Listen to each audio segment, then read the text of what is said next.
Komisi Pemberantasan Korupsi menetapkan mantan Menteri Pertanian Syahrul Yassin Limpo sebagai tersangka dugaan korupsi di Kementerian Pertanian.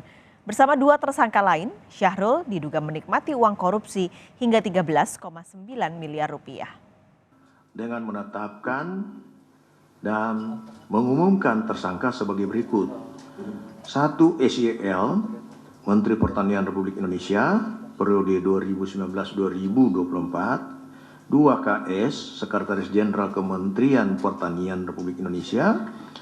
Ketiga adalah MH, Direktur Alat dan Mesin Pertanian, Direktorat Jenderal Prasarana dan Sarana Pertanian Kementerian Pertanian Republik Indonesia.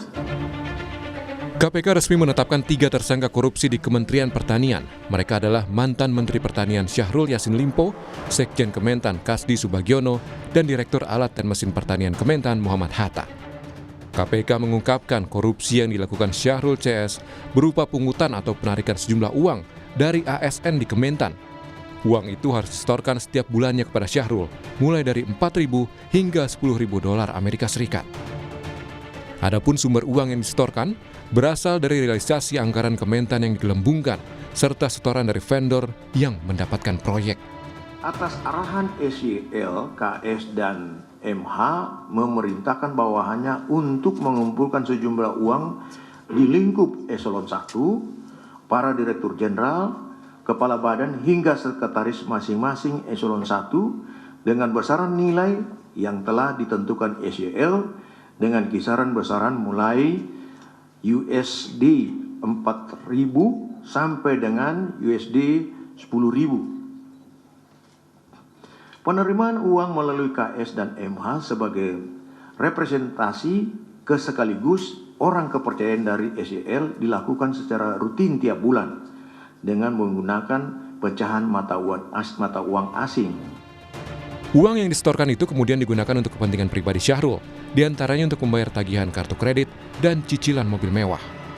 Penggunaan uang oleh SYL yang juga diketahui KS dan MH antara lain untuk pembayaran cicilan kartu kredit dan cicilan pembelian mobil Alphard milik SYL. Berdasarkan penyidikan KPK, Syahrul, Kasdi, dan Hatta diduga menikmati uang korupsi hingga 13,9 miliar rupiah. KPK baru menahan Kasdi selama 20 hari di rutan KPK. Sementara 2 tersangka lainnya, termasuk Syahrul, belum ditahan karena berhalangan hadir. Keponakan Syahrul pada Rabu kemarin menyebut Syahrul berada di Makassar untuk menjenguk sang ibu. Setelah bertemu ibundanya, Syahrul Yassin Limpo terpantau kembali ke Jakarta.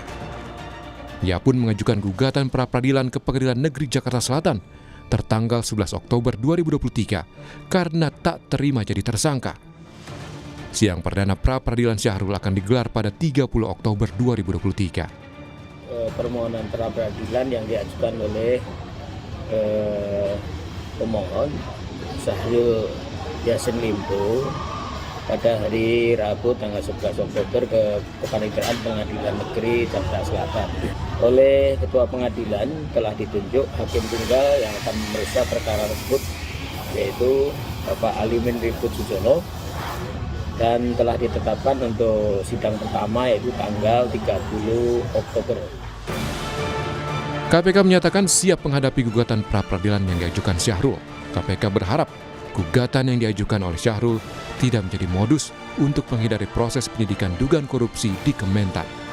Pra-peradilan itu sebagai pemahaman bersama yang diuji adalah proseduralnya, gitu ya. Jadi bukan substansi dari perkara. Oleh karena itu, kami juga sangat yakin prosedur-prosedur dalam penanganan perkara ini telah sesuai dengan mekanisme, baik itu hukum acara pidananya, Undang-Undang KPK maupun SOP di KPK itu sendiri. Dan kami juga berharap bahwa pra-peradilan ini bukan sebagai salah satu modus begitu ya untuk menghindari proses penyidikan yang sedang KPK lakukan. Usai menetapkan tersangka, KPK kini tengah mendalami aliran dana korupsi Syahrul Yassin Limpo, termasuk ke Partai Nasdem, partai yang menaungi Syahrul. Tim Liputan, Kompas TV.